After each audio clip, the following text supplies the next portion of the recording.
నమస్తే, welcome to our channel. నేను ప్రియాంకరావు. రాయలసీమ ఎత్తిపోతల పథకం ఈ పేరు కొన్నాళ్ళుగా మనం వింటూ వస్తున్నాం. ఎప్పటి నుండి?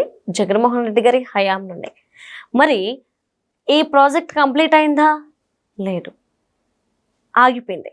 ఎందుకు ఆగిపోయింది అంటే జగన్మోహన్ రెడ్డి గారు ఏం చెప్తున్నారు, చంద్రబాబు నాయుడు గారే ఆపేశారు అని ఆయన మీద బురద జల్లి రాజకీయ లబ్ధి పొందాలని జగన్మోహన్ రెడ్డి గారు చూస్తున్నారు. ఇది ప్రజలు అంటున్న మాట, మనం అంటున్న మాట కాదు.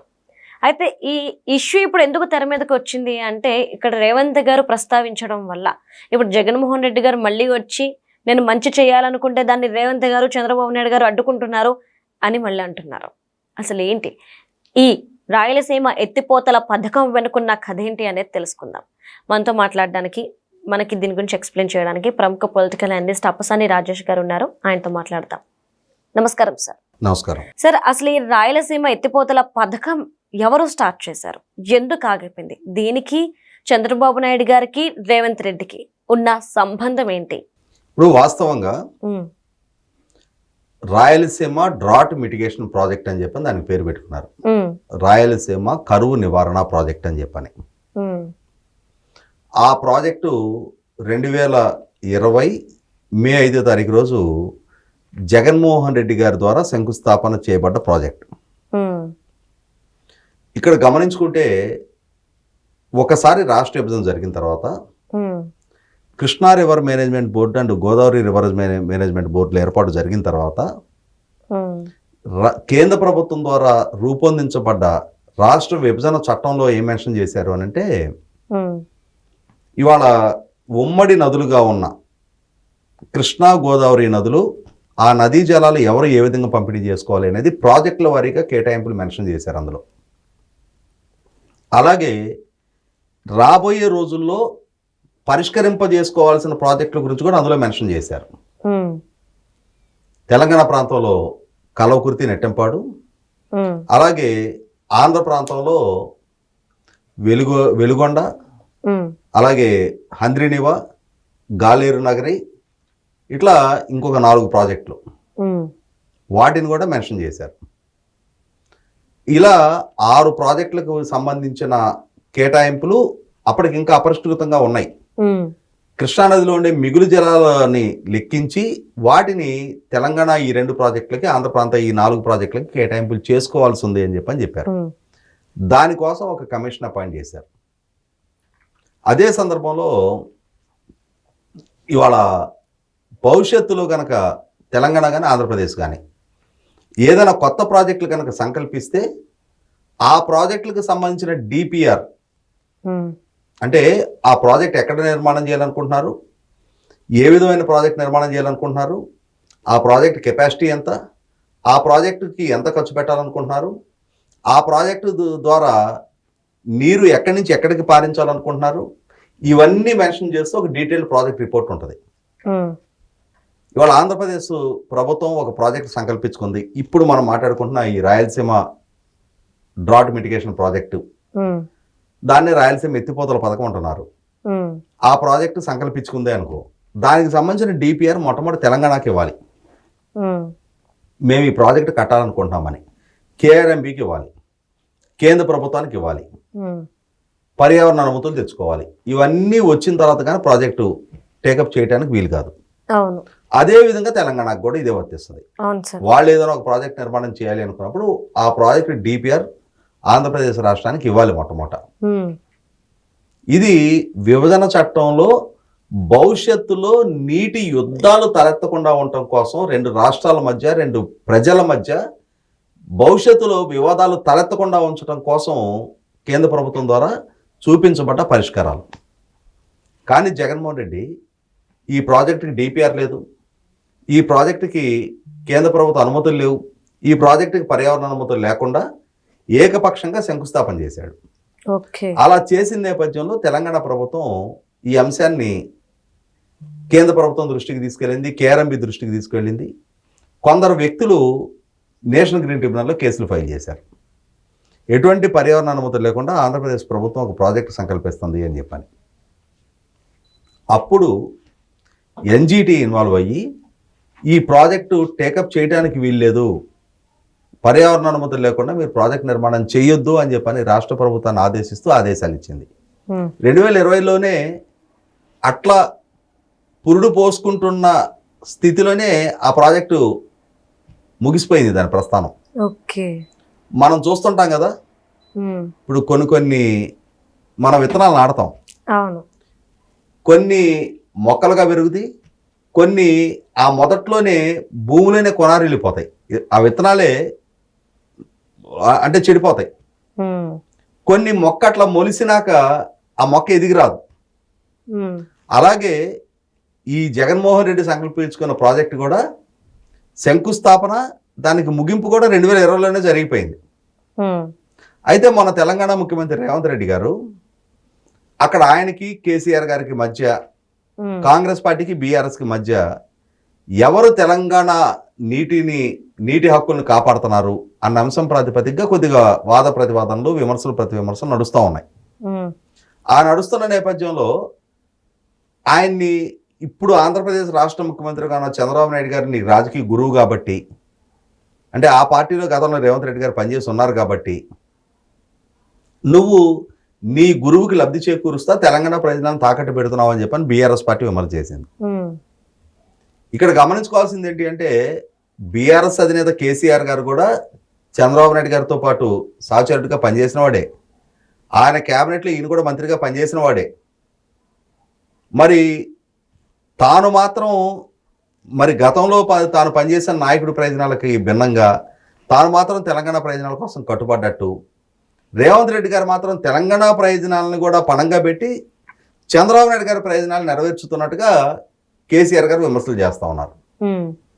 ఆయనకి కౌంటర్ ఇస్తూ రేవంత్ రెడ్డి గారు కూడా చంద్రబాబు నాయుడు గారు నా అభ్యర్థన మేరకు రాయలసీమ డ్రాట్ మిటిగేషన్ ప్రాజెక్ట్ని పక్కకు పెట్టారు అని చెప్పాడు.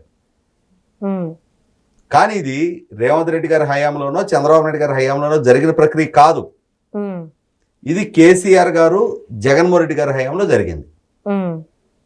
అలా జరిగిన అంటే ఆ నిర్ణయం కూడా ఎన్జిటి ఆదేశాలతో ఆ ప్రాజెక్టు ప్రస్థానమే ముగిసిపోయింది. ఇప్పటికీ అక్కడ పనులు జరగటంలా, మనకి జరగని దానికి ఈ క్రెడిట్ గేమ్స్ ఎక్కువైపోయినాయి అన్నమాట. క్రెడిట్ క్లెయిమ్ చేసుకునే వాళ్ళు ఎక్కువైపోయారు. అలాగే అసలు సిసలు ఇక దాంతో ఏమైపోయింది, రేవంత్ రెడ్డి గారి స్టేట్మెంట్ పట్టుకొని చంద్రబాబు నాయుడు గారు రాయలసీమ ద్రోహి అని వైసీపీ పార్టీ నిర్ణయించి మొదలుపెట్టింది. జగన్మోహన్ రెడ్డి రాయలసీమ ఎత్తిపోతలకు సంకల్పిస్తే చంద్రబాబు నాయుడు తన శిష్యుడైన రేవంత్ రెడ్డి అభ్యర్థన మేరకు ఈ ప్రాజెక్ట్ని అటకెక్కించారు అని చెప్పాను. ఈ ప్రాజెక్ట్ని అటకెక్కించింది జగన్మోహన్ రెడ్డి, అతని హయాంలోనే అటకెక్కింది. అది ఎటువంటి అనుమతులు డిపిఆర్లు లేకుండా ఏకపక్షంగా, అంటే ఈయనకి 2023 నవంబర్ 30 తెలంగాణ ఎన్నికలు జరుగుతున్న రోజు కూడా ఇలాగే వందలాది మంది పోలీసులు పంపించాడు నాగార్జున సాగర్ డ్యామ్ మీదకి. ఎందుకంటే నాగార్జున సాగర్ ప్రాజెక్టు స్వాధీనం చేసుకుంటున్నామని చెప్పని.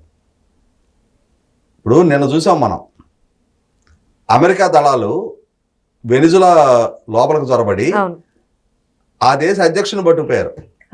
అట్లాగే జగన్మోహన్ రెడ్డి గారు కూడా ఒక రాష్ట్ర ముఖ్యమంత్రిగా ఉండి తన పోలీస్ సిబ్బందిని ఉమ్మడి ప్రాజెక్టుగా ఉన్న నాగార్జున సాగర్ డ్యామ్ మీదకి యుద్ధానికి పంపించాడు. అంటే రెండు దేశాల మధ్య సరిహద్దు వివాదాలు తలెత్తినట్టుగా, రెండు దేశాల మధ్య యుద్ధాలు తలెత్తినట్టుగా ఒక దేశంలో ఉన్న రెండు రాష్ట్రాల మధ్య ఈ విద్వేషాలు పెంచే ప్రయత్నానికి జగన్మోహన్ రెడ్డి పాల్పడ్డాడు. అదేవిధంగా ఏకపక్షంగా తన ప్రాజెక్టు సంకల్పించుకున్న పర్యవసానం తెలంగాణ అభ్యంతరాలతోటి వాళ్ళు న్యాయ పోరాటం చేయడంతో ఆ ప్రాజెక్టు ముగిసిపోయింది. 2020లో ముగిసిపోతే 2024 జూన్ 4 తాను మళ్ళీ అధికారం నుంచి దిగిపోయేదాకా ఆ ప్రాజెక్టుకి సంబంధించి కేంద్ర ప్రభుత్వం నుంచి అనుమతులు తేలాపోయాడు. ఎన్జిటి వాళ్ళ దగ్గర ఉన్న ఈ కోర్టు వివాదాన్ని పరిష్కరించలేకపోయాడు. ఆ ప్రాజెక్ట్ ఎక్కడ వేసిన గొంగళ అక్కడగానే ఉండిపోయింది. అటువంటి జగన్మోహన్ రెడ్డి రేవంత్ రెడ్డి గారి స్టేట్మెంట్ ఇగానే చంద్రబాబు నాయుడు అసలు రాయలసీమ ద్రోహి అని మొదలుపెట్టారు. ఇప్పుడు జగన్మోహన్ రెడ్డి రాయలసీమకి ఏం చేశాడు అనేది 5 సంవత్సరాలు చంద్రబాబు నాయుడు గారి పరిపాలన చూసిన రాయలసీమ ప్రజలకు ఒక స్పష్టత ఉంది. 5 సంవత్సరాలు జగన్మోహన్ రెడ్డి పరిపాలన చూసిన రాయలసీమ ప్రజలకు మరింత స్పష్టత ఉంది. రైట్. 5 ఏళ్లలో చంద్రబాబు నాయుడు గారు ఒక్క రాయలసీమ ఇరిగేషన్ రంగం మీద 12,500 కోట్లు ఖర్చు పెడితే అవును. 5 సంవత్సరాలు జగన్మోహన్ రెడ్డి పరిపాలనా హయాంలో 2,500 కోట్లు ఖర్చు పెట్టాడు. అంటే 20% ఆఫ్ ది అంతే. ఎలకేషన్స్. ప్రాజెక్టుల పురోగతి కూడా ఆ స్థాయిలోనే ఉంటుందిగా. అవును. పైగా 5 సంవత్సరాలు నువ్వు సమర్థంగా ప్రాజెక్టులను హ్యాండిల్ చేయని పర్యవేశాను అవి ఎస్కలేట్ అయ్యి ప్రభుత్వం మీద భారం పెరిగిపోతూ ఉంటుంది. ఆ ఫలాలు ప్రజలకు అందవు. రెండో వైపు ఆర్థిక భారం పెరిగిపోతూ ఉంటుంది. ఈ విధమైన నిర్వాహకం చేసి పారిశ్రామిక సంస్థలన్నింటినీ ఎల్లగొట్టి పారిశ్రామిక సంస్థల ప్రయోజనాలు దెబ్బతీసి ఎగ్జిస్టింగ్ ఇండస్ట్రీస్ని కూడా పక్క రాష్ట్రాలకు తరివేసే ప్రయత్నం చేసి ఇరిగేషన్ రంగపరంగా కేటాయింపులు లేవు. అవును.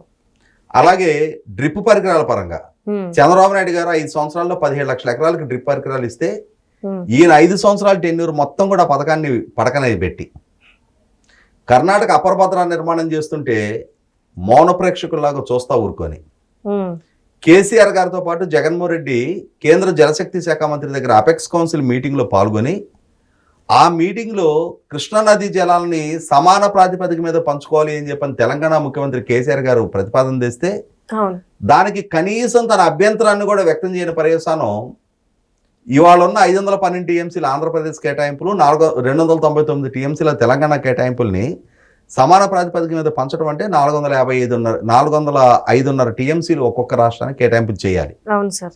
అంటే ఆంధ్రప్రదేశ్ రాష్ట్రానికి 106.5 టీఎంసీల నష్టం జరుగుద్ది. ఈ 106.5 టీఎంసీలు ప్రధానంగా నష్టం జరిగేది రాయలసీమకే. అసలు సిసలు రాయలసీమ ద్రోహి జగన్మోహన్ రెడ్డి అనేది ప్రజలకు ఒక స్పష్టత వచ్చింది. కాబట్టి మొన్నటి ఎన్నికల్లో గత ఎన్నికల్లో 49 స్థానాలు ఇచ్చిన రాయలసీమలో మొన్నటి ఎన్నికల్లో 7 స్థానాలకు పరిమితం చేశారు. ఇంకా నేనే ప్రజలను మభ్యపెట్టగలను, నేనే ఏమార్చగలను, నేను చెప్పిందే ప్రజలు విశ్వసిస్తారు, ప్రజలకంటూ వాళ్ళకు సొంత రాజకీయ అవగాహన కానీ ఆ రాజకీయ పరిజ్ఞానం కానీ చుట్టూ ఏం జరుగుతుందనేది తెలుసుకునే కనీసం మాత్రపు పరిజ్ఞానం కూడా వాళ్ళకి లేదు. కాబట్టి నేనే వాళ్ళని ఏమార్చగలుగుతానని ఒక భ్రమల్లో ఉన్న జగన్మోహన్ రెడ్డి ఇప్పుడు రేవంత్ రెడ్డి గారి స్టేట్మెంట్ని బేస్ చేసుకొని చంద్రబాబు నాయుడు గారిని రాయలసీమ ద్రోహిగా చిత్రీకరించే ప్రయత్నం చేస్తూ ఉన్నాడు. కానీ ప్రజలు చంద్రబాబు నాయుడు గారు ఏంటి, జగన్మోహన్ రెడ్డి ఏంటి అనేది ఒక స్పష్టతతో ఒక నిర్ణయం తీసుకొని ఉన్నారు. కాబట్టి జగన్మోహన్ రెడ్డి ఎన్ని పిల్లి మొగ్గలు వేసినా ఎన్ని కుప్పిగంతులు వేసినా కూడా అతని పిల్లి మొగ్గల్ని కుప్పిగంతుల్ని వినోదంగానే ప్రజలు పరిగణిస్తున్నారు, వినోదాత్మకంగానే వాటిని చూస్తున్నారు తప్ప ఇంకొకసారి సీరియస్గా జగన్మోహన్ రెడ్డిని రాజకీయ నాయకుడిగా కానీ చంద్రబాబు నాయుడు గారికి ప్రత్యామ్నాయంగా రేపటి రోజున మళ్ళీ ప్రత్యామ్నాయంగా పాలకుడిగా ప్రభుత్వంలోకి తీసుకొచ్చే ప్రయత్నం కానీ ఎట్టి పరిస్థితుల్లో ఆ రిస్క్ చేయడానికి ఆంధ్రప్రదేశ్ పౌర సమాజం సిద్ధంగా లేరు. కానీ జగన్మోహన్ రెడ్డి గారు మాత్రం ఆయన సొంత మీడియా, ఆయన సోషల్ మీడియా, వాళ్ళ వ్యూహకర్తలు, వాళ్ళ నాయకులు మాత్రం జగన్మోహన్ రెడ్డి ఏ భ్రమంలో ఉన్నాడో వీళ్ళు కూడా అంతకంటే ఎక్కువ భ్రమంలోనే బతుకుతా ఉన్నారు. Okay, right. Thank you so much sir.